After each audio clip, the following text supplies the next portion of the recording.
Hello friend, आज हम लोग पढ़ेंगे प्रमेय 6.3 जो लिखा गया है। यदि दो त्रिभुजों में संगत कोण बराबर हो तो उनकी संगत भुजाएं एक ही अनुपात में यानी समानुपाती होते हैं और इसलिए यह त्रिभुज क्या समरूप होते हैं। तो देखते हैं क्या लिखा गया है। यदि दो त्रिभुजों में, तो सबसे पहले क्या करेंगे, दो त्रिभुज बनाएंगे। नाम दे देंगे ए बी सी और दूसरा क्या है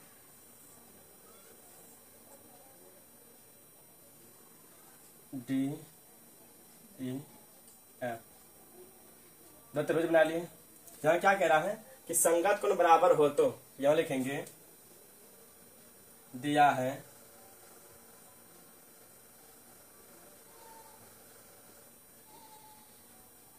दो त्रिभुज है, नाम दिए हैं त्रिभुज ए बी सी तथा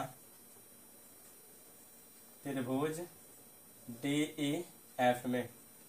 दो त्रिभुज था जिसमें से ए बी सी और क्या है डी ई एफ है। और यहाँ क्या लिखा गया है, संगत कोण बराबर हो। तो संगत कोण बराबर का मतलब ये हुआ कि ये जो कोण है आपका ए वो कोण डी के बराबर होगा और कोण बी कोण ई के बराबर और कोण जो सी है आपका वो एफ के बराबर होगा। संगत कोण क्या है, बराबर। यहाँ लिखेंगे कि कोण ए बराबर है कोण डी के,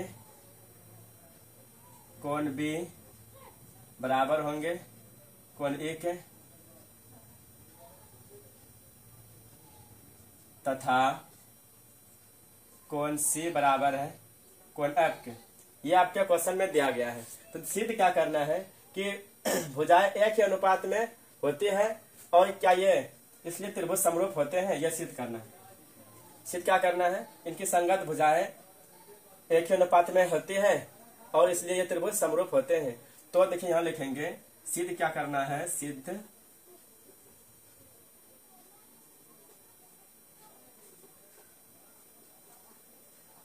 करना है कि ये समरूप होते हैं। ये समरूप होने का एक शर्त है, यदि दो त्रिभुजों के संगत भुजाएं का अनुपात बराबर हो तो ये त्रिभुज क्या हो जाएंगे, समरूप होंगे। ये देखते हैं, इस त्रिभुज का ए बी बटे उस त्रिभुज का डी ई, बी सी बटे ई एफ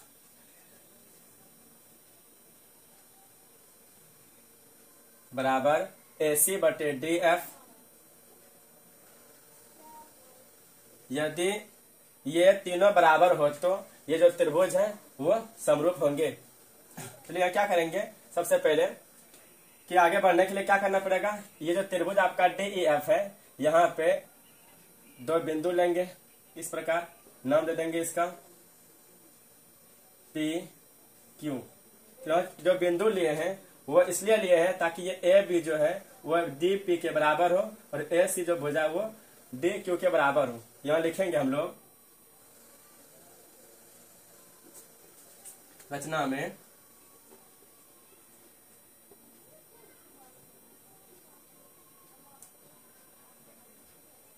क्या किए कि डी ई और डी एफ भुजा पर पी क्यू बिंदु इस प्रकार लिया गया कि ए बी बराबर हो डी पी के और ए सी बराबर हो डी क्यू के और पी क्यू के क्या कर दिए यहाँ पे मिला दिए। यहाँ लिखेंगे डी ई और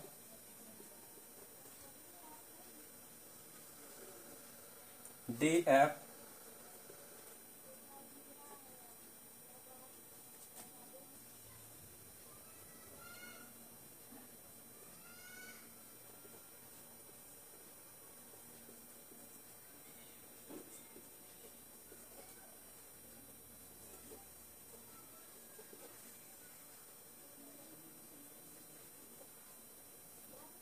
डी ई और डी एफ भुजा पर बिंदु पी और क्यू इस प्रकार लिया कि ये जो आपका ए बी है वो डी पी के बराबर हो, ए बी डी से पी के बराबर तथा ए से सी हो वो डी क्यू के बराबर हो, डी क्यू। ठीक है, अब देखिए क्या करेंगे यहाँ पे, जैसे ही ये त्रिभुज बना, एक ये त्रिभुज बन गया और एक डीपी क्यू बन गया। तो इस त्रिभुज में और इस त्रिभुज को क्या करेंगे, सर्वंसम करेंगे। यहाँ लिखेंगे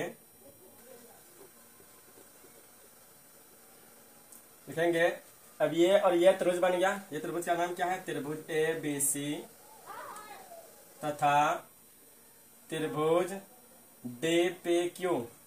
DPQ में देखते हैं AB जो भुजा है वो DP भुजा के बराबर है। AB बराबर DP हो जाएगा किससे, रचना से। रचना में इसको यहाँ लिखे हैं, रचना से। दूसरा क्या है, ये जो कोण A है वो कोण D के बराबर है। कोण A बराबर कोण D है, ये दिया गया है। यहाँ देखिए माने कोण A कोण D के बराबर, ये दिया है।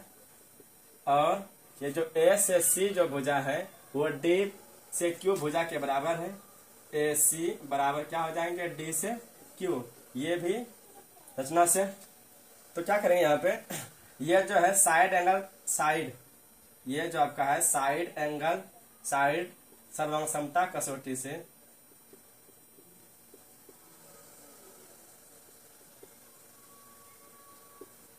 क्या हो गया, सर्वसम हो गया। यहाँ लिखेंगे त्रिभुज ABC सर्वसम क्या हो गया, त्रिभुज DPQ।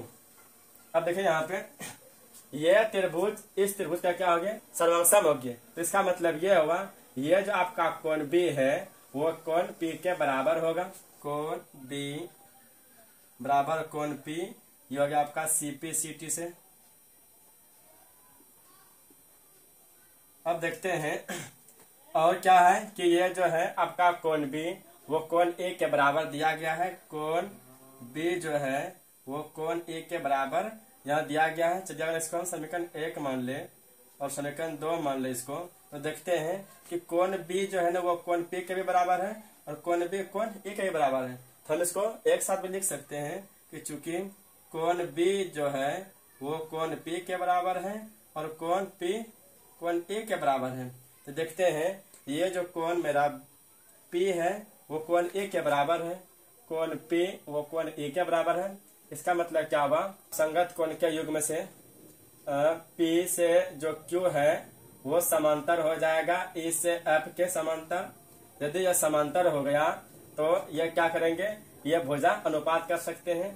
तो लिखेंगे त्रिभुज DEF में क्या है कि PQ समांतर क्या हो गया, E से F हो गया। जब समांतर हो गया तो इसको क्या करेंगे, थेल्स प्रमेय से क्या लिख सकते हैं, D से P बटे P से E बराबर क्या हो जाएगा, D से Q बटे क्या जाएगा, E से Q से F।